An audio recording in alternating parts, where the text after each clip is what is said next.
Olá pessoal, tudo bom? Aqui é o Jefferson. Professora Ângela, né? A psicóloga Ângela, ela tá em estudos hoje. A gente já vai começar a nossa live, tá? Estamos organizando tudo bonitinho para chamar aqui a Patrícia e iniciarmos as nossas atividades. Tá ok? Vamos lá. Deixa eu convidá-la aqui.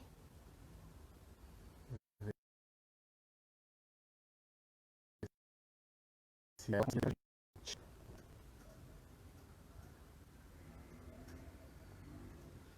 Sou. Vamos lá agora. Tudo bom, Marcos? Como é que tá? Tranquilo? Mais uma galerinha assistindo. Vamos esperar só mais um pouquinho. Patrícia vai falar pra gente hoje sobre algo importantíssimo, né? Suicídio e família. Então estamos esperando aqui para ela adentrar aí para acompanhar a gente nessa live, tá? Daqui a pouquíssimos minutinhos, Patrícia tá aqui. Oi, Pati, tudo bom?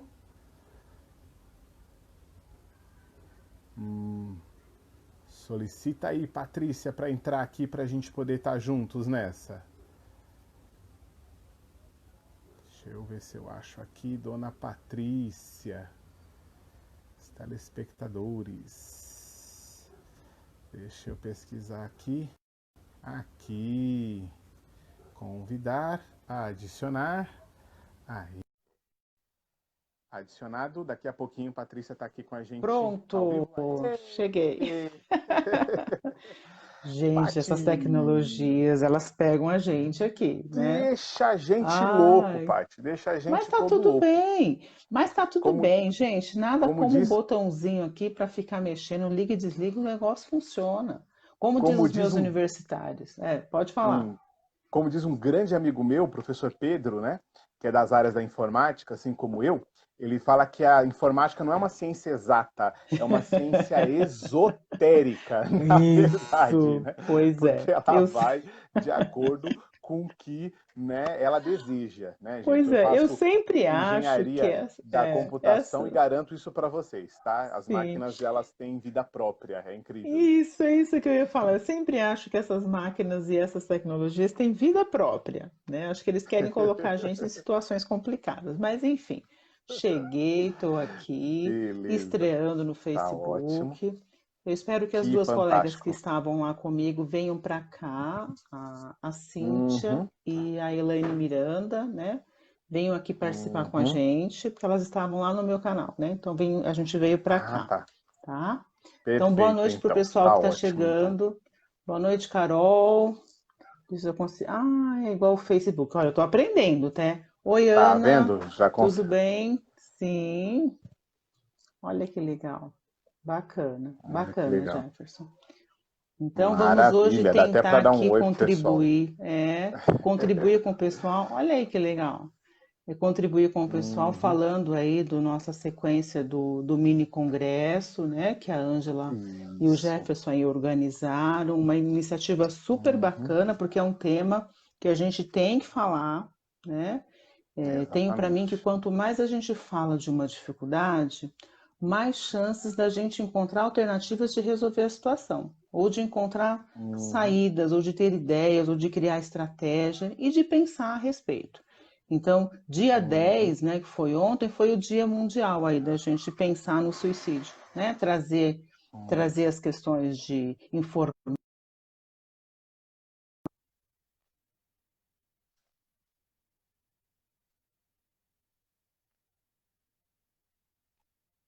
Eu acho que a Patrícia caiu. É a internet, gente, é a internet. Mas ela falava aqui pra gente agora, né? Justamente sobre a importância de se falar deste tema, né? Infelizmente, um tema muito vendo aí. E é isso, ela caiu. Daqui a pouquinho ela tá de volta aí. Deixa eu já me programar para chamá-la novamente, tá? É um assunto de extrema delicadeza, justamente porque porque é um assunto que Oi. ele traz vários e vários sentimentos delicados, né? Sim. E aí nós vimos ontem na live da Ângela que nós temos dois tipos de movimento. Um deles, que é o mais delicado, é o movimento Werner, que faz com que aconteça o contrário, né? Quando a gente fala de Uhum. suicídio, mais pessoas acabam buscando, enfim, e Sim. causando esses problemas aí. E hoje, né, quem está aqui conosco, a Patrícia, né, psicóloga clínica infantil e juvenil, pedagoga especialista em inclusão escolar, mediadora e orientadora parental, uma grande amiga, companheira. Já deixei o meu filho aos cuidados dela algumas vezes, né? A gente tem Sim, um filho isso mesmo. especial e foi lá que a gente se conheceu no CIAG. Já fez um trabalho fantástico, maravilhoso. Sim, E hoje vai falar para a gente esse tema tão delicado que é o suicídio e a família, né? Todos na família, Paty, estão propensos e podem ter sim, complicações relacionadas ao suicídio? É isso? sim. Quando a gente estava nos bastidores pensando no tema da live, eu até comentei com vocês, eu gostaria de falar desse lado aí da mãe, né? Assim, então eu pensei na família, porque daí vou tentar junto com vocês passear um pouquinho, pensando no suicídio de uma forma geral dentro da família, ali pela mãe, né? Pela criança, porque a gente tem alguns, né? Tem estatística, infelizmente tem estatística de suicídio na infância. E tem uma alta estatística, um número muito alto de suicídio na adolescência, né? Então eu quero contribuir com vocês, tentar falar um pouquinho dessas situações, porque quem fica também, né, quem sobrevive ao suicídio, o familiar, os laços, ou até mesmo a pessoa que tentou e não teve sucesso ainda bem, né? Ela fica numa situação diferenciada dentro do psiquismo dela. E aí eu acho muito bacana o trabalho que o CVV faz. O CVV tem um grupo que chama Fantástico. Grupo de Apoio aos Sobreviventes do Suicídio, né? E é muito interessante o trabalho. Eu já frequentei para poder, eu já fui como ouvinte, né, para poder entender qual era esse trabalho. E eu até fiz um print aqui na tela do grupo, porque ele funciona em vários locais, tá vendo? Agora a gente está na pandemia, talvez não tenha, mas tem Guarulhos, tem Pinheiros, tem vários locais aqui que eles funcionam. Isso Que aqui é uma fantástico. alternativa muito interessante. Isso aqui salva vidas, né? Esse tipo de Uhum. trabalho. Então, quando a gente estava conversando, eu pensei em trazer e falar no contexto geral aqui do suicídio na questão da família, né? Porque é onde Uhum. é o grande laboratório, né, Jefferson? É onde tudo começa, né? Exatamente. E é justamente onde a gente tira as nossas máscaras, né? É justamente Sim, onde a isso gente é mesmo. quem realmente a gente é. Na empresa a gente É tem que colocar né? A isso, gente uma tem máscara. que ser pessoas. E na família não. A família é quem a gente é de verdade. Sim. E que bom que a gente tem esse espaço, né? É muito saudável. Por isso que Uhum. a família é um ambiente tão sagrado assim. Olha só quem está Uhum. chegando aí. Carol tá falando que está sensacional.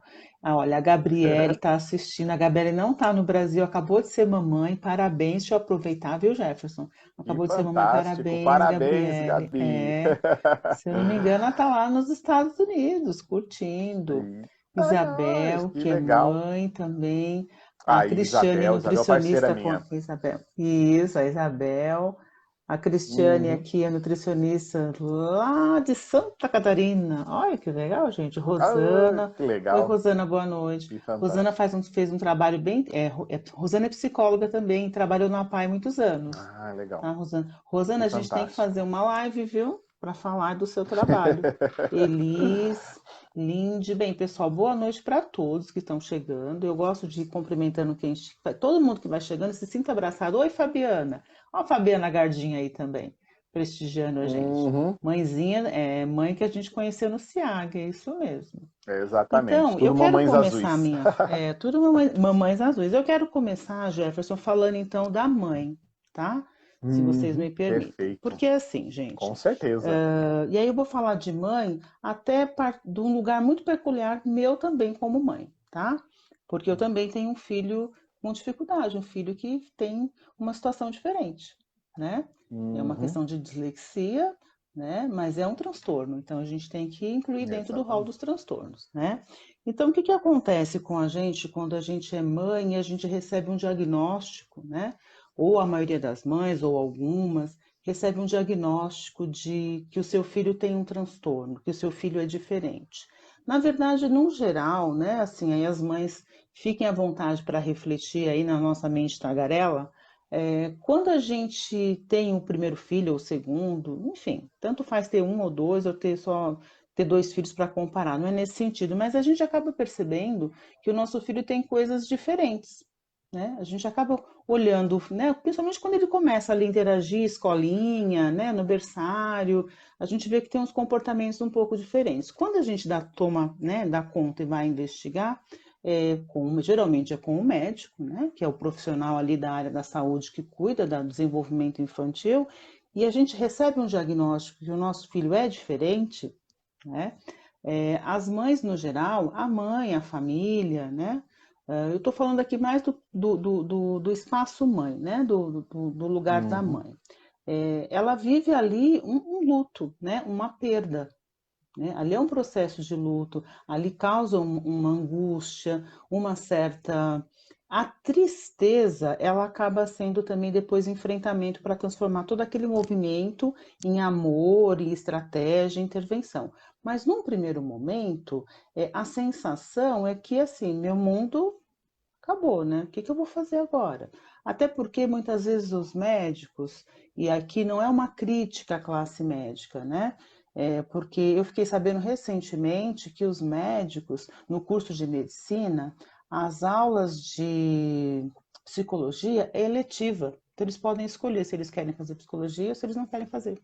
Então, estou falando assim, Uhum. no sentido de poder comunicar as notícias, né? No sentido de poder fazer um Uhum. atendimento mais humanizado com o paciente. Aí entra várias variáveis, né, Jefferson? O próprio tempo, né?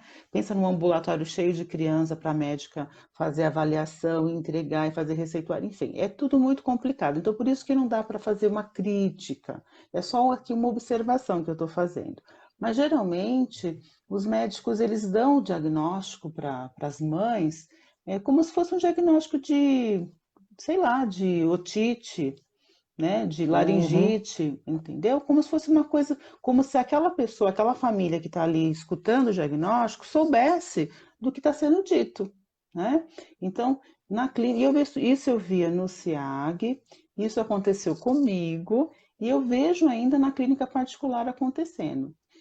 A Elis está falando que é uma fase muito difícil. É uma fase muito difícil, sim, Uhum. Elis. Porque a gente entra em contato com uma realidade que nem sempre a gente está preparada para ouvir, né? E aí já começa uma certa sensação assim de, de luto, de tristeza, de dor. Então essa mãe depois, né, nós mães, né, e as famílias no geral, elas têm uma certa força que a gente não sabe muito bem de onde vem, né? É Misteriosa e verdade. mágica, que é a força do amor, a gente acaba indo Uhum. buscar, né, intervenções profissionais, tratamento, a gente faz uma pesquisa, a gente faz quase uma tese de mestrado, né, no Google, procurando coisas e onde tem, o que que serve, né? Essa busca é muito importante, né, para você se localizar onde você está, para você dar o próximo passo. Só que na parte concreta, muitas vezes é mais fácil você, então eu vou agora na fono, na TO, na psicóloga, vou explicar na escola para fazer inclusão, ok.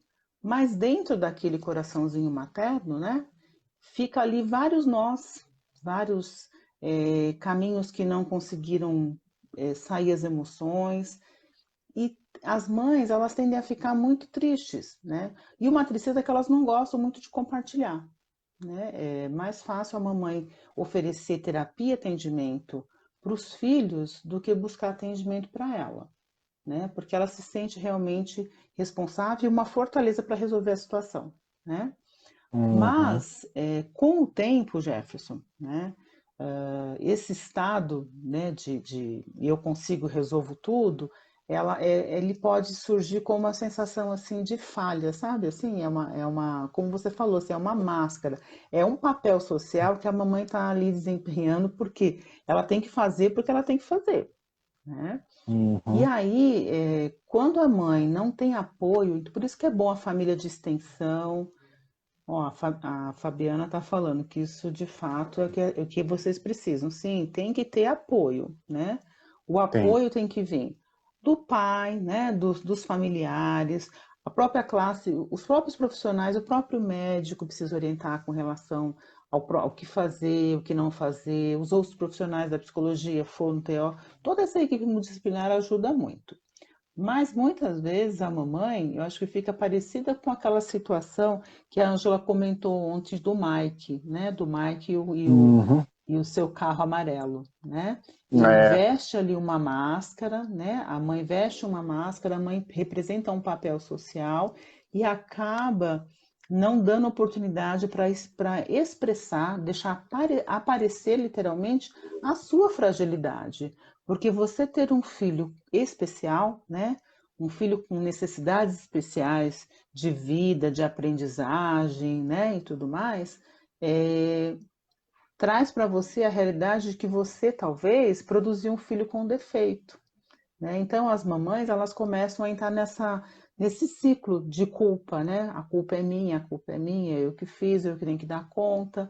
E na verdade, mamães, né, e papais e famílias, não é assim que as coisas funcionam, né? Os nossos filhos que vêm com alguma deficiência, tem várias variáveis ali, né, que podem ter acontecido no meio do caminho, né, Jefferson? Variáveis Exatamente. orgânicas no sentido Orgânica. genética, Genética, variáveis do exatamente. ambiente, né? Do ambiente, Uhum. contaminações, alimentação, enfim, tem muitas coisas. E eu acredito que a Uhum. gente acaba sendo privilegiada quando a gente recebe uma criança diferente, porque a gente exercita coisas da nossa mente, do nosso comportamento que a gente talvez nunca poderia ter feito, né? Se a gente não tivesse uma Uhum. criança diferente convivendo conosco, tá? Então, eu acho que é um privilégio Exatamente. para a Ó, gente, inclusive, evoluir. Fabiana Pode colocou falar. uma observação interessantíssima aqui, né? Uhum, Que já é difícil encontrar terapia até gratuita para os filhos.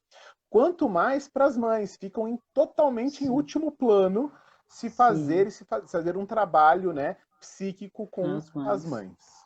Isso. E o que acontece? Essa mãe, né, se ela não tiver esse apoio, isso que a Fabiana está mencionando, que fica inviável, o custo, realmente o atendimento, o custo fica alto, né, para as famílias. Você já está investindo no seu filho, muitas vezes não vai sobrar recurso para você investir em vocês. Por isso que aqui eu até vou fazer propaganda, né, Jefferson, que a gente pode, né? Uhum. Por isso que lá no Pode, SEAG, quando tem deve. o projeto das mães, o projeto das famílias, o projeto Cuidando de Quem Cuida, por isso que ele é tão Cuidando de quem rico, cuida. porque ele dá espaço para essa mãe, para esse cuidador, para esse pai, para esse avô, avó, deles compartilharem aquilo que pode ser encarado como um sofrimento, uma dificuldade, mas todos estão trocando ali informações, um apoiando o outro e sempre tendo um mediador, né, que no caso um profissional da psicologia ou da assistência social ali mediando, né, mediando aquele diálogo, criando alternativas, fazendo laços, né, Jefferson, fazendo vínculos. Quantas amizades surgem Uhum. num grupo desse, né, que É ultrapassa o fantástico. grupo. É fantástico. Então, Exatamente. é Segue importante para a ter vida esse toda caminho. e, e é um Segue. dando um apoio para o outro, né? E a Sim, gente começa a perceber que não estamos sozinhos, né? Perceber que sim. a dificuldade do outro é igual à minha dificuldade, né? Então Isso. é assim, Esse eu sou suspeito de pareamento, falar. né? Sim. E esse caminho é muito interessante. Agora, o caminho inverso é, no caso, a mãe, né? Ela não ter esse apoio, essa família de extensão apoiando, esses centros de apoio, o apoio. Então, quando, por exemplo, nesse momento que a gente está vivendo de pandemia, né? Como eu participo de alguns grupos aí de mães, chegam relatos, né, de mães, e tem aí nas estatísticas, né, as mães elas acabam tentando o suicídio e conseguindo porque elas se sentem sem apoio, né? Então, a possibilidade de não ter apoio para cuidar do seu filho que tem uma deficiência tal que ela percebe que é algo difícil para ela. Ela não tem apoio, se sente sozinha, abandonada, num gesto, inclusive, de muito amor, né? Na minha percepção, eu vejo como um gesto de muito amor e de desespero total. Ela pode sim, e elas fazem isso. Elas tiram a própria vida e tiram a vida dos filhos, né? Então, assim, tem um relato, eu vou até comentar com vocês, porque eu acho que é bacana esse espaço para a gente, eu não vou revelar, né? Para a gente manter o Uhum. sigilo e tudo mais, mas como é um fato, inclusive público, eu acho que, mas eu não vou mencionar os nomes, tá? Porque não é bacana, a gente tem que pensar nessas pessoas e fazer, assim, várias preces e orações, né? Nesse sentido. Mas é uma família que estava numa cidade aí da região norte e nordeste, e a mãe, né, com dois filhos com diagnóstico de autismo severo e que não teve assim nenhum tipo de apoio, né, inclusive de políticas públicas. Aí eu já vou entrar. Eu não gosto tanto de trazer a política, né, para esses temas, mas a Uhum. gente precisa falar, né? Faltou a Precisamos, política verdade, pública, precisamos. faltou a política pública, faltou a intervenção correta, e essa mãe se viu com duas crianças, né, de 6 e 9 anos, né, em situação de tal miséria, no sentido de faltar tudo, né, sem apoio da família de extensão.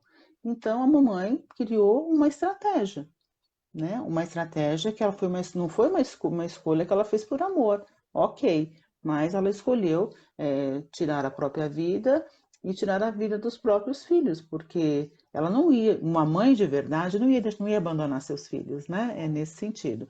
Então, são histórias Uhum. assim que são histórias reais, né? Que acontecem, né? Por isso que quando a gente começou a Exatamente. conversar sobre o mini congresso de suicídio, eu comentei com vocês, né? Falei, gente, eu gostaria de falar desse lugar, porque é muito grave isso.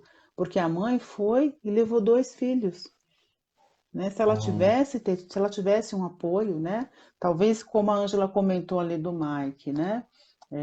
O horário, né? Se fosse aqueles 7 minutos antes, talvez, será que o pai e a mãe, se chegassem, conseguiriam? Né? Eu estou fazendo menção, pessoal, à live que a Ângela fez ontem, que ela abriu o congresso, né?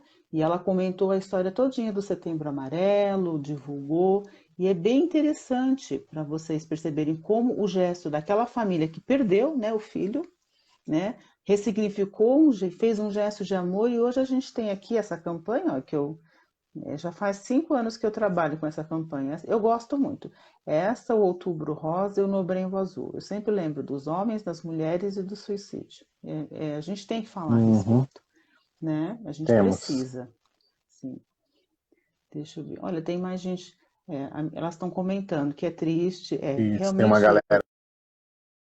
é muito triste, né? Elas se sentem, se sentir sozinha, essa sensação de abandono, né, Elis, que é muito triste, porque elas devem olhar, eu imagino elas, né, assim, as mães, por exemplo, que eu acabo atendendo as famílias que eu oriento, é muito importante elas encontrarem uma luz no túnel. Vamos ver se a tecnologia nos ajuda?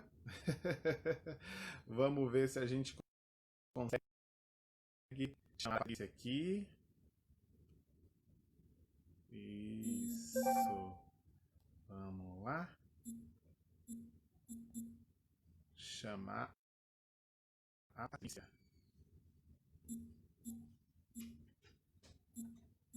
Pra...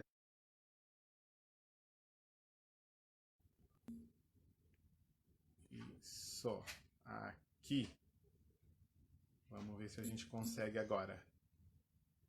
Vamos lá. Ver se a gente. Olá, Samara. Tudo bem, minha filhada? Tudo bem contigo?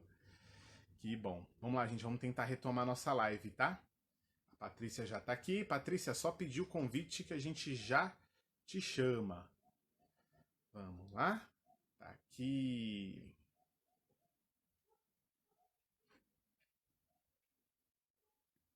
Aprovar, adicionar. Vamos lá.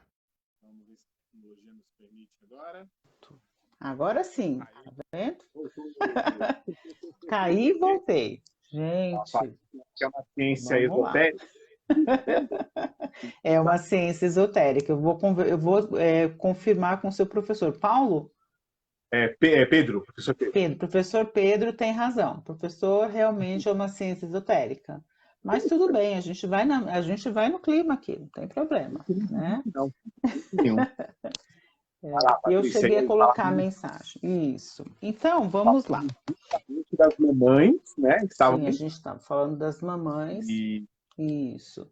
Então, o e que aí que é nós vimos dois bacana? pontos importantes, né? Você estava falando que tanto elas se sentem culpadas, como elas se sentem Sim, desamparadas. sim. E são dois lugares que as mães ocupam com muito desconforto, né? Então, por isso que é importante a gente ter tanto políticas públicas para darem apoio e suporte, porque pensa bem, uma mãe, eu estava pesquisando um pouquinho aqui, até dos outros transtornos, mas geralmente o autismo ele demora para criar, o ideal seria que a gente conseguisse o diagnóstico dele das crianças com menos de 2 anos, né? O ideal mesmo seria 18 meses, porque daí você já começa a fazer intervenção precoce e tudo mais. Isso seria o ideal, né? Mas tratando de Brasil, né? De equipamento da coisa pública e das dificuldades, N dificuldades que a gente atravessa, esse diagnóstico vem um pouco mais tarde, às vezes com 5, 6 anos, e mais que isso, né? Tem crianças aí, adolescentes com 16, 14 anos que ainda não têm diagnóstico. E a gente já sabe que tem aqueles marcadores todos e não consegue criar o diagnóstico, vamos dizer assim. Então, vamos pensar nessa mãe, o sofrimento, né? Que é o dia a dia. 1 ano, 2 anos, 3 anos, 4 anos, quer dizer, são muitas, né? É muito tempo de sofrimento, muito tempo esperando. E elas vão, aos poucos, se sentindo cada vez mais culpada e desamparada e ficam desesperançadas. Essa é a situação, né? Por isso que é importante a gente oferecer ajuda, né, para uma mãe nessa situação, né? E tem que oferecer ajuda de um jeito que a mãe não se sinta também humilhada, no sentido de se sentir incapaz de prover pelos próprios filhos, né? Então é necessário ter a família de extensão, né?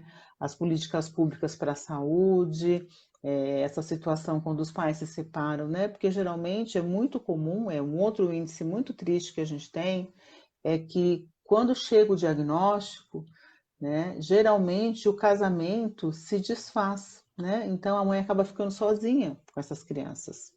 Então tem que ter também aquele amparo, aquela ajuda jurídica, né? Eu fiz uma live com a doutora Silone e ela comentou muito disso, né? Ela tem dados, inclusive, melhores do que o meu, para explicar por que que isso acontece e como amparar nesse sentido, que é importante, né? A pensão alimentícia ela tem que chegar até para a mãe poder prover as coisas que é necessário, né? E todas as políticas públicas que é necessária para uma criança que tem necessidades especiais aí para sobreviver, né? Eu acho que a gente tem que sempre dar suporte nesse sentido. Então, infelizmente, Jefferson, infelizmente, pessoal, a gente tem um índice de suicídio das mães com criança com deficiência, tá? Isso é um dado. É uma triste realidade, mas é um dado. Aí eu queria passear, assim, mudar para o suicídio pensando na infância, né? Porque a Ângela explicou muito bem as sequências do suicídio, né? Como diagnosticar, a saúde mental. E eu queria pegar um ganchinho na situação da depressão, porque é aí que começa. Sabe aquela coisa, quem vem primeiro, a galinha ou o ovo? Não tem essa piadinha? Então a gente tem que pensar na saúde mental, na saúde, a gente pensando na saúde mental e pensando na prevenção do suicídio, a gente tem que lembrar das situações da depressão, né? Porque é ali que as coisas começam, né? A depressão ela está dentro de um CID, né? Dentro de um CID ou dentro do código, dentro do DSM, doenças mentais, ela entra como transtornos de humor, né? Então tem as crises de mania, né? Mania seria uma alegria excessiva, vamos dizer assim, né? O deprimido, que é a depressão, a tristeza, e a ansiedade, né? Que é aquele que está sempre preocupado em excesso com o futuro, tá? Então, assim, eu gosto sempre de explicar para as pessoas, principalmente para as mães, né, para elas poderem se identificar, que a gente tem 3 fases de depressão, né? Aí, Jé, eu sempre uso esses papeizinhos aqui, bem professora, né? Mas a gente sempre começa por aqui, ó. Eu sei que tá, eu não consegui imprimir de outro jeito, mas ó, depressão leve, tá? A gente sempre começa por aqui. Depressão leve é um dia cinza, igual teve uns dias que estava frio, cinza, a gente não queria nem levantar da cama, ou ficar um pouquinho mais na cama, né? Uma certa assim, uma tristeza meio misturada com preguiça, uma certa indisposição. Isso já pode ser caracterizado uma depressão leve. Ok, a gente tem isso diariamente, né? Às vezes a gente, ó, depressão leve, né? Brincando aqui um pouquinho. Eu sei que o tema é sério, mas para a gente relaxar um pouquinho. Quando chega a nossa fatura do cartão de crédito, dá uma depressão leve, tá? Ah, Faz com parte, certeza. né? O boleto chegou, depressão leve, né? Mas o que que a gente começa a ver aqui na depressão leve, né? O deprimido, ele fica sempre preso às questões que já foram passadas, né? É uma tristeza passada. E a gente tem que considerar isso aqui como doença, tá? É uma doença crônica, como a Mônica, como a Ângela mencionou, né? Se você quebra o seu pé, você vai no ortopedista. Se você tem alguma dificuldade aqui na sua saúde mental, você tem que procurar o psiquiatra. Ele vai estar te acompanhando, vai estar mencionando ali quais são as medicações que você pode tomar e deve, né, o tratamento que é feito, e vai te orientar a procurar uma terapia, e você vem para a psicologia. Mas começa primeiro com o psiquiatra, porque a depressão, e aqui eu gostaria muito de aproveitar esse momento para falar disso. A depressão, gente, ela é uma doença crônica. Ela é uma falta de. Inclusive, tem uns estudos que falam do mineral lítio, né? Então, é uma falta dessa substância.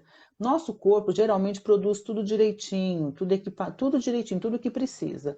Quando a gente está muito triste, né? Quando a gente tem essa tristeza profunda aqui, acaba sendo a depressão, o estado de melancolia, como o Freud gostava de falar, né? Os melancólicos e tudo mais. Tudo isso é para caracterizar a tristeza humana.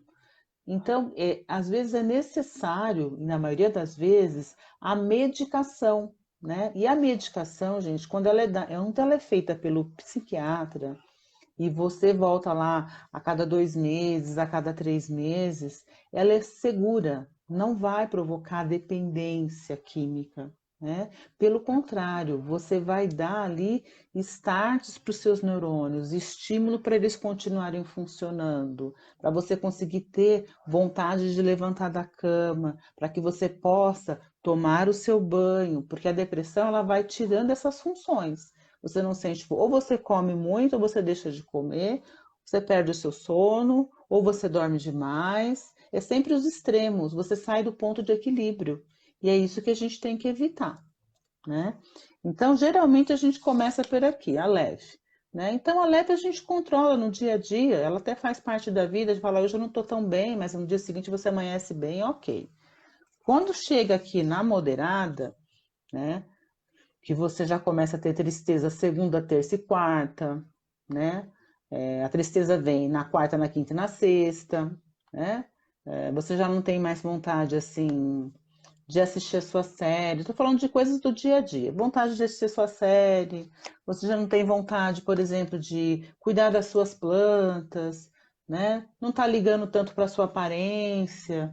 E aí começa a acontecer várias coisas que são pequenas, né? Mas vai mudando o seu comportamento. Você vai tendo vontade. Ah, tem uma festa, meus amigos me chamaram para ir. Ah, eu não quero, eu não estou afim, vou ficar em casa. Né? É um isolamento social muito comum também. Então, quando começa a ficar ali no moderado, eu já acho que já deve atenção, né? E eu estou explicando dessa forma, assim, muito simples, né? Lógico, é muito mais técnico do que isso, tá, pessoal? Mas acho que aqui não comporta isso. Acho que é bacana a gente ter uma linguagem mais simples. Até para a gente observar os nossos familiares, né? É importante, porque você vê, opa, tá mudando um comportamento aqui, esse comportamento não é a pessoa, então, né? Então tá acontecendo alguma coisa. E aí é bacana a gente olhar e ir junto com o nosso familiar ou com o nosso amigo dizer, olha, eu acho que é hora da gente procurar ajuda, né? Para não chegar na depressão severa, né? Eu sempre, quando eu faço essa palestra que eu uso esses papeizinhos, eu sempre gosto de colocar assim, na depressão leve, nichos, pedrinhas, brita, pequenininha, dessas que a gente constrói casa, né? Umas 4, 5. Aí peço uma pessoa voluntária, né? Fala, vem aqui e pega anda com as pedras, põe no bolso, põe na mão, anda tranquilo com a pedra. Pode passar o dia inteiro com a pedra, né? 4 ou 5 pedrinhas brita, ok, a gente consegue. Mas aí começa a moderada. Eu já dou uma pedra um pouco maior, que ela vai ter que de repente colocar na bolsa, colocar na mochila, carregar já com o braço, né, fazer mais força, já vai provocar um certo incômodo. Essa seria a depressão moderada. Ela tá ali, tipo aquele caroço no caminho, sabe a pedra no caminho? No caminho tinha uma pedra, no caminho tinha uma pedra e na pedra tinha um caminho, então é aquilo ali. Então ela já começa a incomodar um pouco mais. E a depressão severa, eu já coloco, eu tenho uma pedra que não está aqui, é um tijolo, é uma pedra desse tamanho que não dá para carregar sem a ajuda de mais alguém. Então é a hora que precisa de ajuda assim extrema. Muitas vezes a medicação ajuda muito.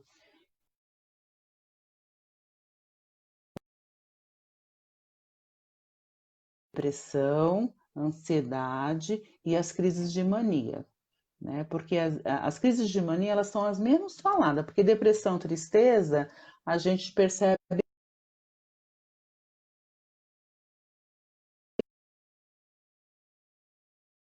polaridade. Ora tá muito feliz, ora tá muito triste, né? Aquilo também. Ora eu tô comprando, gastando o meu cartão de crédito, comprei 3 celulares, comprei 3 iPhones. Opa, né? Ninguém faz isso, né? Uma pessoa, né, dentro da normalidade, a gente não faz esse tipo de escolha, né?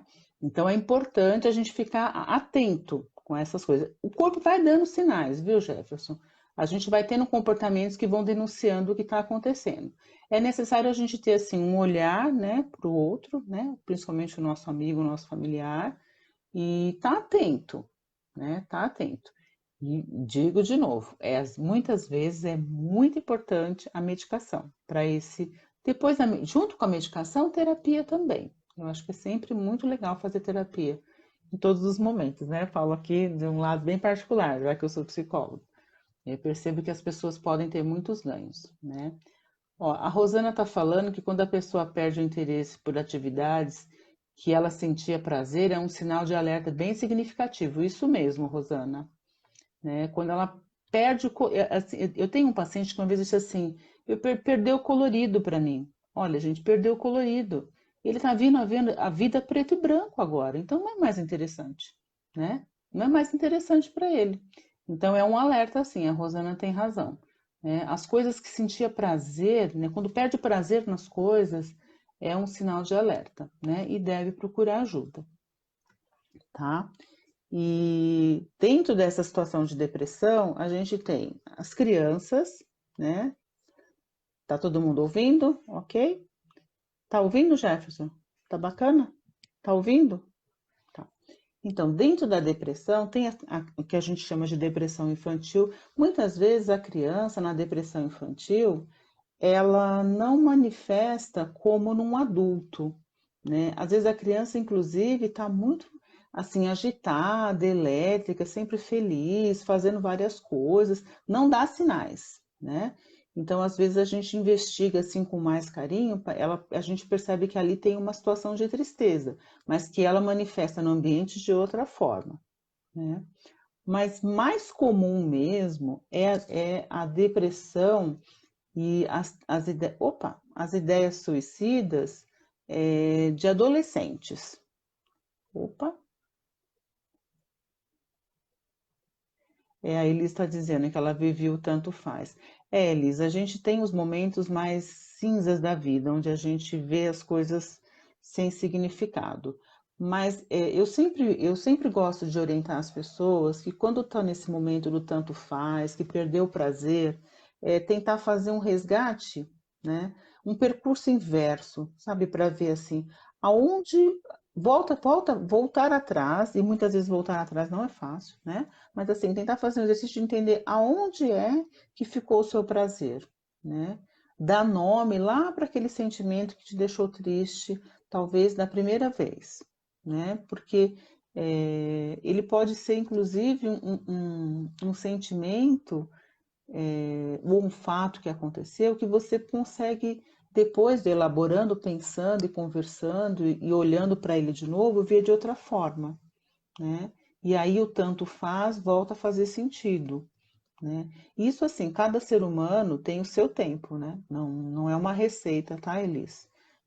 A Rosana é psicóloga como eu, e ela sabe que a gente, até entender aonde o nosso paciente, o nosso cliente perdeu o prazer, precisa de um tempo, né? E esse tempo geralmente é determinado pelo próprio paciente.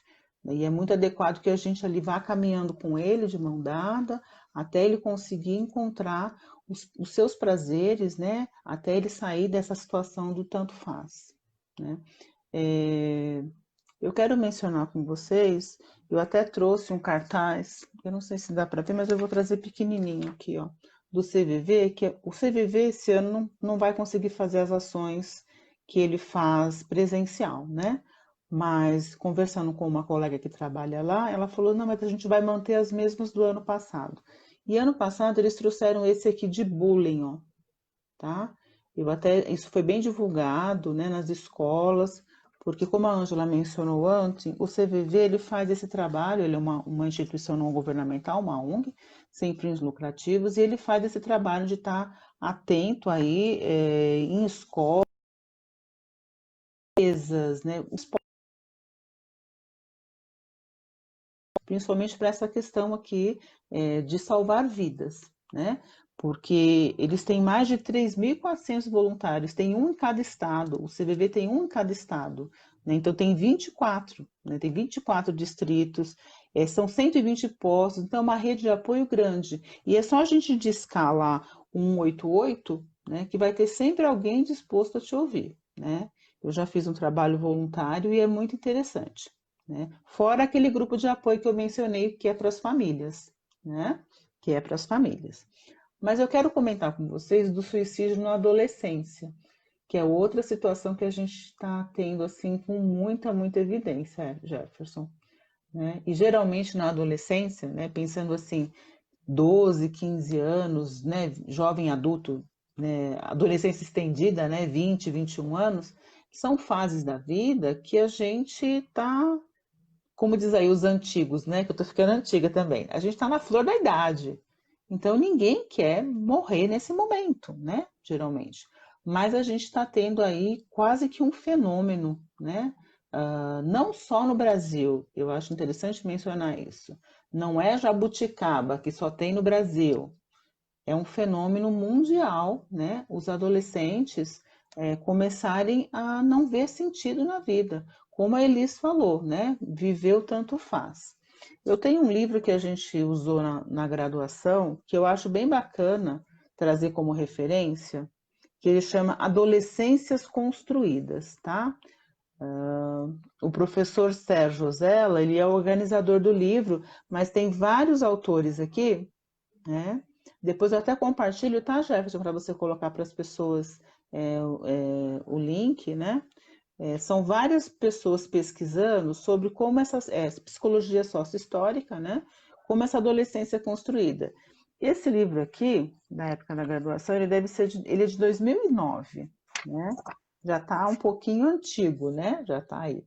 Mas ele trouxe aqui introdução para o estudo para a gente pensar por que esses adolescentes estão tirando as suas próprias vidas, né? Ele dá aqui bastante suporte para a gente pensar, né? E aí, uma das coisas que eu vou falar da minha área bem particular, porque eu atendo crianças e adolescentes, e é esse o público que eu gosto de atender, me sinto muito à vontade de poder, inclusive, contribuir com eles, é que eles têm uma certa necessidade de não viver, porque o mundo deles, né, o mundo concreto, o nosso mundo, ou até mesmo o mundo interno, não é compatível com o que eles gostariam, né? Eles têm assim muitas situações de transtornos de imagem, né? Então eles se veem, aí entra transtornos de imagem, entra aquela questão da anorexia, da bulimia, né? Então eles conseguem se ver feios, inadequados, gordinhos ou magrinhos, enfim, eles acabam desenvolvendo esses transtornos junto. Porque o adolescente, ele fica numa fase complicada, porque ele não é nem uma criança e nem um adulto, né? E muitas vezes a própria situação que a adolescência construída faz, coloca o adolescente num lugar onde ele também não produz muita coisa, né? Ah, é porque ele é adolescente, então ele não pode trabalhar. Ah, ele é adolescente, então ele não pode isso. Ah, ele é adolescente, agora ele tem que se preparar para o Enem. Não que essas coisas não sejam importantes, são.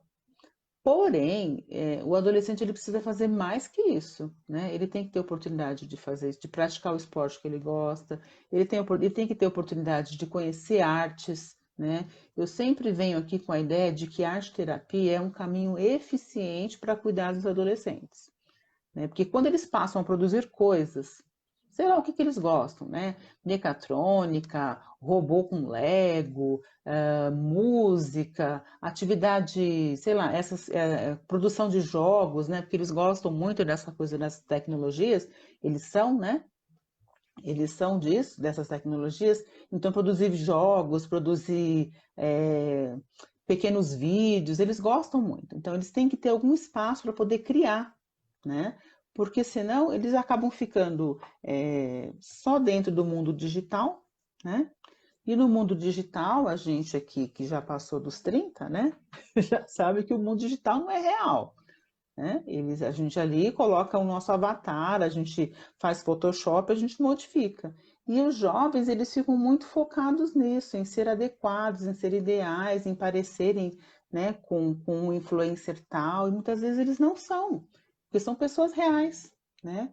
E como eles têm esse movimento jovem de ficar assim dentro do ovo, né? Os pais falam, ai, mas agora ele tranca o quarto, não quer conversar comigo, quer comer no quarto. Eles têm várias coisas. Eles querem o isolamento. A gente tem que entender que os jovens, eles gostam dos pares, gente. Então, quando a gente é jovem, quando fica jovem, eles não querem ter contato com os pais, né? O pai e a mãe não servem de referência, mas é só um período, né? É só esse período. Depois a gente retoma tudo de novo, tá? Então eles precisam muitas vezes ficar sozinhos no ambiente deles, curtir o rock and roll, ou aquela música lá do quadradinho de oito que a gente não aguenta mais ouvir, mas eles gostam e a gente precisa ter um espaço para respeitar, né? Porque eles estão entrando em contato com aquela cultura, eles estão assimilando aquela cultura, né? Não quer dizer que eles vão sair do caminho, não é isso. A gente precisa dar espaço para eles poderem, precisamos respeitar esse espaço deles, né? Eu acho que é importante.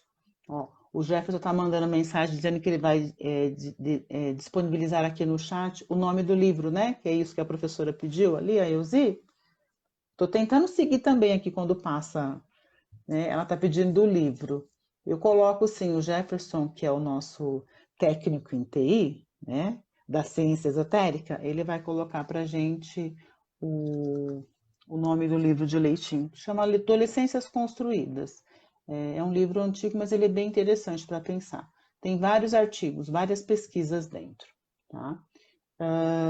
Outra coisa que eu queria comentar, Jefferson, é você está me ouvindo?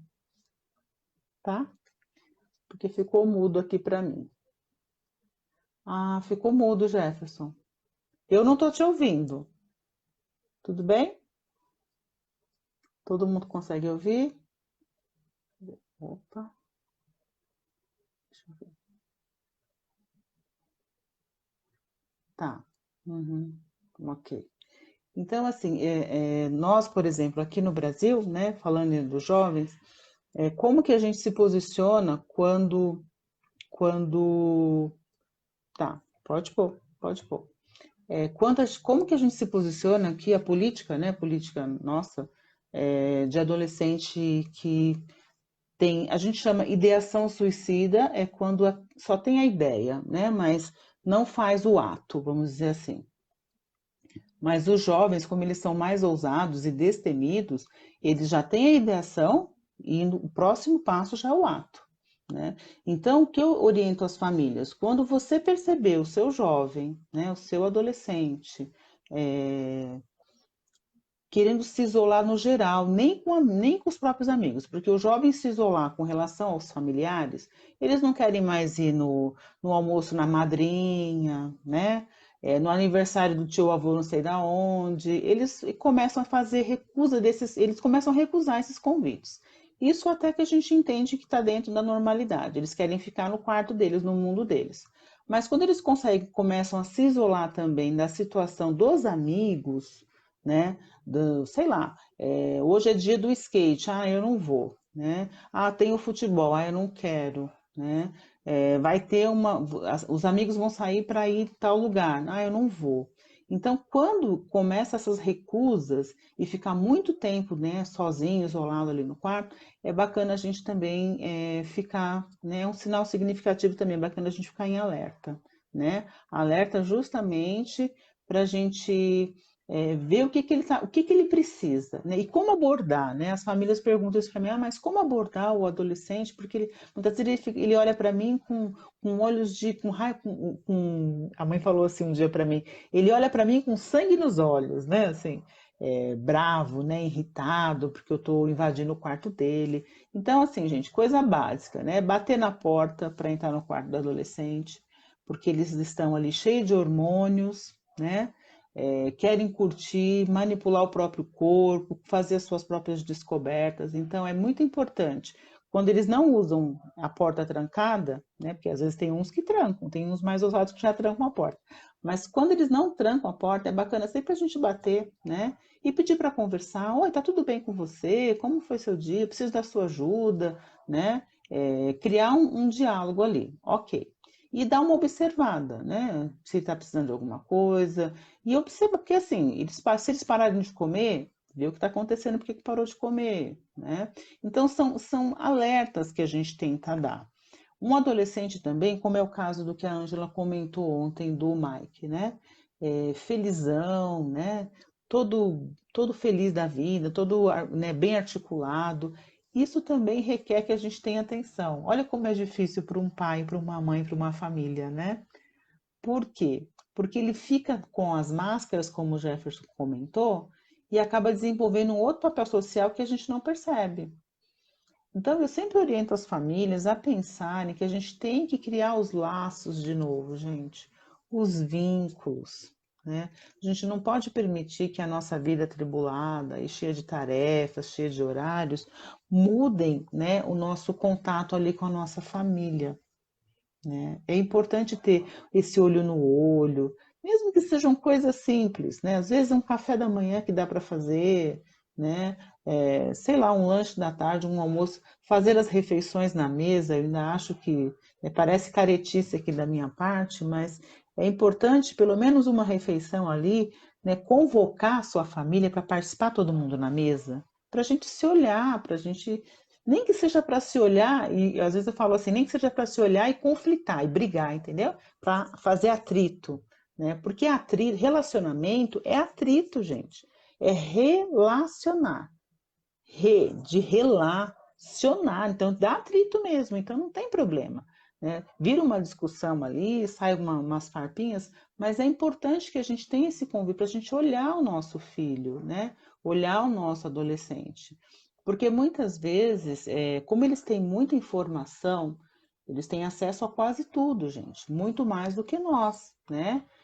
Muitas vezes eu estou fazendo live aqui, eu brinco com as pessoas, olha, eu vou pedir ajuda dos universitários, né, dos meus filhos. E eu peço mesmo, porque às vezes aparece um negócio aqui, eu não sei o que que é, eles me ajudam, porque eles são tecnológicos, eles têm muita informação, eles sabem, acessam muitas coisas. E aí esse monte de informação muitas vezes inunda a mente desse adolescente. Tem alguns estudos que apontam para isso, né? O adolescente ele fica muito mergulhado em muita informação e, por exemplo, vamos pensar só esse estudo que eu li faz pouco tempo, que fala da sustentabilidade, né? Então, ali está dizendo para o adolescente que lê esse artigo que, por exemplo, não vai ter futuro para ele, não vai ter planeta para ele viver, né? E isso causa uma angústia, porque ele está no nível que ele está estudando, ele entende que ciência é ciência e que ciência geralmente é exata, né? Funciona, é pesquisa e é real.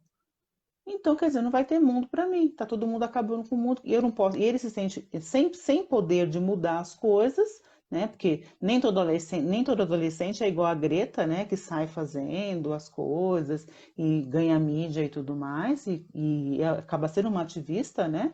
e funciona muito bem, que a menina é 10 e ela é autista, então olha como ela é fantástica, né? Ela conseguiu várias coisas já.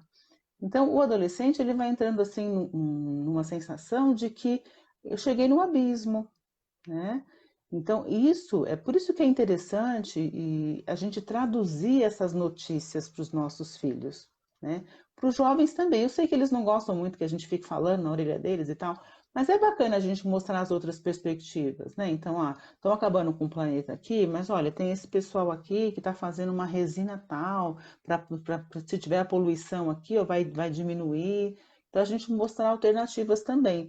Porque como eles já têm o mundo deles interno cinza, né? Eles já estão tristes ali porque não são mais crianças, né? Já não sabem muito ligar com o corpo, não conseguem se relacionar tão bem com a sexualidade, porque não sabe fazer nesse sentido. Estão estreando, né? Estão estagiando para serem, né? Fazerem a sexualidade estar funcionando.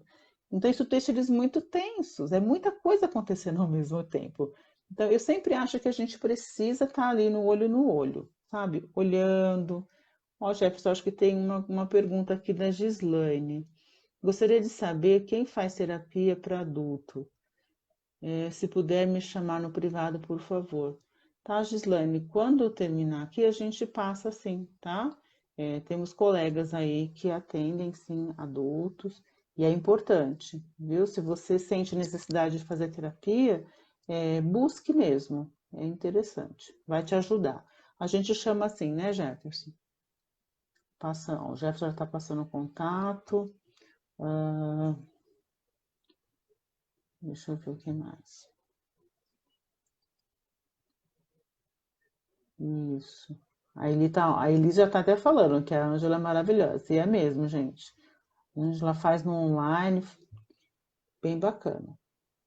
Observar de longe sempre muito importante, os mínimos detalhes, até mesmo o modo de se vestir. Sim, eles dão alguns sinais, né? Eles acabam dando sinais do que está acontecendo. A gente tem que Não adianta, né, Elisa? A gente tem que estar atenta aos filhos, né? Esse ainda é o nosso caminho enquanto maternidade e paternidade, né? Não é só função materna, não. E eu penso também que essa situação aqui que o CVV coloca, né, que é o bullying, ele é também um tema bem interessante para a gente pensar no suicídio, né? Outro fenômeno que a gente está vivendo. Então, essa exposição, né, eu estou falando mais do bullying virtual, tá? Né, que é o momento, é o que está acontecendo agora, porque as crianças já não conseguem estar na escola, os adolescentes, né, não estão na escola, mas o bullying virtual continua acontecendo, né? Então, ainda essa necessidade que alguns seres humanos possuem em desqualificar, né, em humilhar, em deixar o outro numa situação ruim, né? E isso precisa ser combatido. Então, o ambiente escolar, aí entra a instituição escola. O ambiente escolar ele precisa ser monitorado nesse sentido. Eu acho que cabe às escolas, professores, coordenadores, profissionais da educação de modo geral, ter ali um olhar também, é outro local onde a gente pode pegar muitas situações aí de ideação suicida, é escolas. Por isso que eu gosto tanto de estar nas escolas fazendo palestras sobre isso, porque quando a gente dá espaço para eles, eles falam, eles mencionam, né? Dá para observar assim, e eles começam a falar essas coisas. Tem mais perguntas, Jefferson?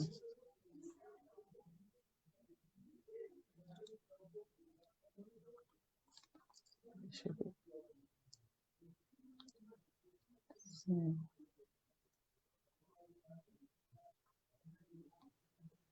Sim. Tem mais perguntas? Não? Tá. De novo, a gente não tô te ouvindo, Jefferson.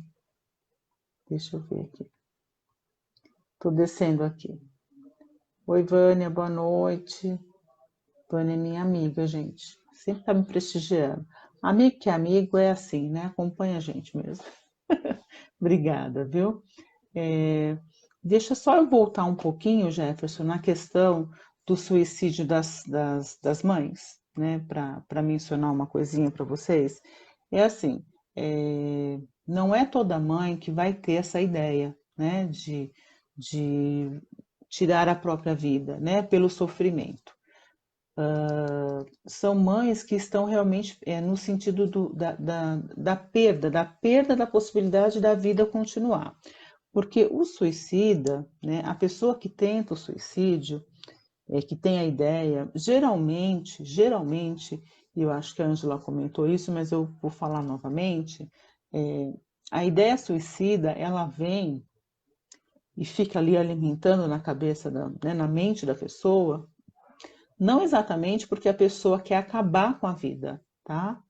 Ela quer terminar com o sofrimento.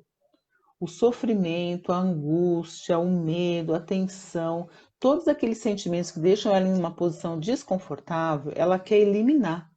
Ela quer se livrar daquilo, porque para ela é um terror mesmo. Ela não consegue mais dar conta. E nessa hora que ela percebe que talvez, aí ela faz uma negociação de mente com mente, né? Do seu próprio psiquismo com ela mesma, uma conversa interna.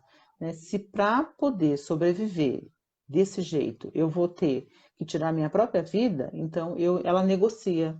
Né? Então eu vou tentar, então eu prefiro morrer do que continuar assim. Então, geralmente, eles não querem a morte, eles querem eliminar o sofrimento, né? Isso é uma característica muito comum das pessoas que pensam, né, ou que fazem, ou que têm a ideação ou o ato do suicídio. Né? Então, por isso que é interessante que a gente faça a intervenção antes disso acontecer. Né? Percebeu que tem ali uma tristeza que volta. É como. Lembra quando o médico fala assim pra gente: ah, está tossindo, essa tosse é insistente, não para de tossir, então vai no médico. Né? É a mesma coisa. Se o suicida tá, se a pessoa está ali com aquela tristeza, e aquilo fica ruminando, né, e não consegue sair daquilo, e vai ficando todos os dias vão se tornando cinza, e fica tudo muito triste, é a hora de procurar ajuda. E muitas vezes, se vocês não tiverem, né, se não tiver condições de procurar um psiquiatra, procure um amigo, né, ligue para o CVV aí no 188, né, tente conversar com alguém. Por isso que a campanha aqui do Setembro Amarelo, ela vem com essa possibilidade, né? Vamos falar a respeito, né? Eu até concordo, viu, Jefferson, quando a gente fala e divulga, a gente faz o efeito contrário. Mas eu penso que ainda a gente precisa falar, porque é melhor falar, né, passar as informações, dar os números, falar das estatísticas, do que não falar. Eu acho que é muito importante a gente ter espaço para falar. Ó, a Gislaine, só para deixar público, quanto aos professores, eu gostaria da sua palestra da reunião virtual da Escola Patrícia. Ah, é verdade, Gislaine, é isso mesmo. Eu fiz com 3 escolas ontem o que eles chamam de jornada pedagógica, né? Mas eu não utilizei o tema suicídio, até mesmo, Gislaine, para não deixar vocês em uma situação desconfortável, né? Porque vocês estavam ali com seus gestores. Mas você pode ver que a minha fala aqui é bem parecida com o que eu disse ontem, né? Vocês precisam dar espaço para sentir o que vocês estão sentindo com a retomada das escolas, porque, pessoal, ontem a jornada pedagógica, o tema, nas 3 escolas que eu participei com elas, foi justamente a retomada, né? E o quanto elas estão, professores e professoras, se sentindo angustiados em voltar, né? Então, mencionaram das escolas de Manaus, mencionaram como está difícil, por exemplo, nos outros países, né? Tipo o Reino Unido, França, que voltou e agora contágio total, segunda onda, então interrompe tudo. E as prefeituras, de modo geral, fazendo aí uma pressão para os professores para voltarem. Né? Então, eles estavam muito angustiados. Né? As 3 escolas que eu tive a oportunidade de conversar, todos muito angustiados. E foi muito bacana, Jefferson, porque aquela 1 hora, né, Gislene, que a gente ficou junto, foi para eles falarem.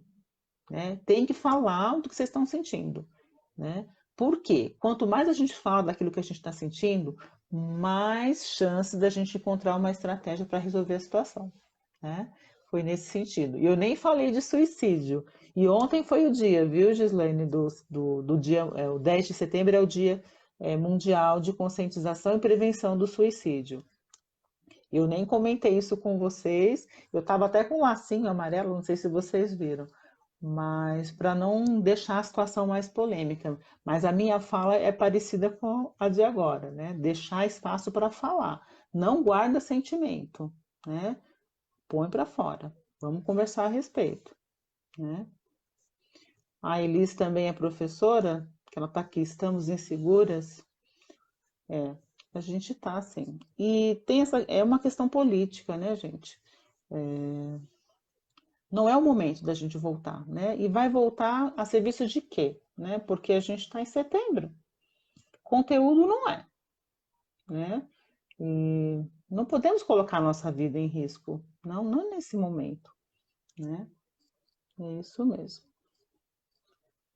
Eliana está aí assistindo. Oi, Eliana, quanto tempo a gente não se vê também? É uma amiga. Gente, eu estou tão feliz de você estar aí prestigiando a minha live aqui com o Jefferson. Nossa, que legal.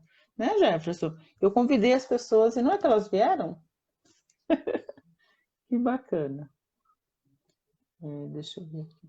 Se alguém tiver mais alguma pergunta, fica à disposição. Essa questão da insegurança, Elis, que você está mencionando, esse momento que a gente está vivendo de pandemia, ele é muito propício para provocar transtornos de humor, sabe? Transtornos de humor, depressão, né? Essas situações. Ansiedade. Por quê? Porque a gente não sabe o que vai acontecer, né? Ontem com as professoras elas mencionaram isso, né? Que elas estão vivendo, até foi uma brincadeira que a gente fez com relação ao AA, né? Então a gente brincou assim, elas falaram assim, só por hoje, o decreto só por hoje, o memorando só por hoje. Então cada dia elas estão agindo com um protocolo, né? Porque as mudanças vão acontecendo e já repercute na escola. Então, esse monte de mudanças provoca insegurança total.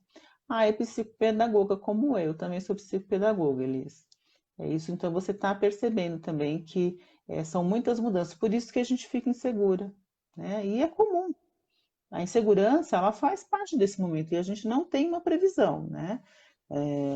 Como o Brasil, o nosso contágio foi depois, então dá para a gente tem assim, talvez né, a vantagem de observar os países que já estão aí fazendo, já estão participando da segunda onda do contágio, né? Eu acho que é interessante a gente olhar.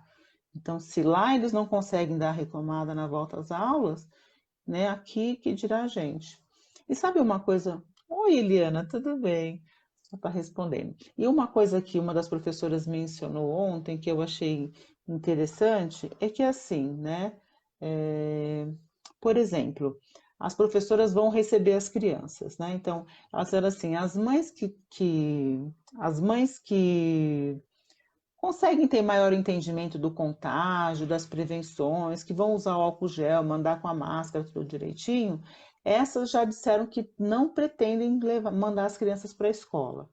E aí ela talvez venham as crianças que estão assim sem condições de ficar em casa, porque são muitas realidades, né? Tem muitas dificuldades sociais aí, né? E essas crianças com as dificuldades sociais vão vir para a escola e não protegidas. E como que vai ser, né?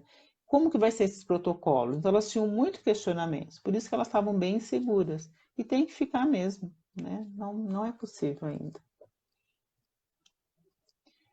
Então, Eliana, os pais é assim, os pais, eu vou falar por mim, gente, eu vou ser sincera. Se eu tivesse filho em idade escolar, eu não mandaria nesse momento, né? Porque assim, eu acredito na ciência, né? O vírus, ele tem mutações, né? Eu tenho primos que trabalham em hospitais e um dia um primo brincou comigo e falou assim, Paty, o Covid é Covid-19. Antes de ter o 19, teve 18, né? Eu não tinha prestado atenção nisso, gente, de verdade, fui um pouco lenta aqui. Então, é importante a gente pensar que a ciência está pontuando as coisas, né?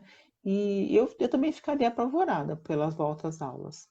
Oi, Solange, boa noite, tudo bem? Oi, Sara, bem-vinda. Gente, se vocês tiverem perguntas, podem mandar aí que o Jefferson passa para mim e eu consigo ler aqui com vocês, né?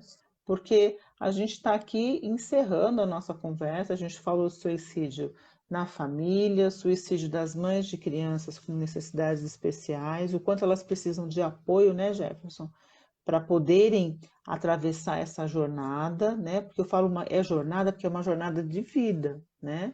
Porque não existe, para muitos transtornos não existe cura, né? Existe sim tratamentos para qualidade de vida. Existem muitas melhoras, dá para ter bastante avanço, mas é uma condição para a vida, é um jeito de existir diferente, né?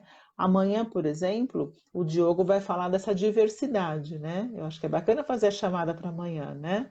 Ele vai falar da diversidade, né? Da questão de gênero, né? De como as pessoas podem ser, sim, diferentes e serem aceitas, e como o suicídio acontece na comunidade LGBT.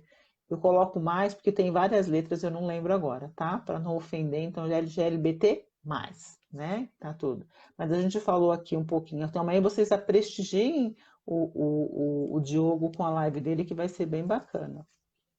Ó, a Elzi está falando que os meus filhos não voltam às aulas, né? Então, é uma escolha. Eu acho que a gente tem sim que escolher, tem que ser opcional.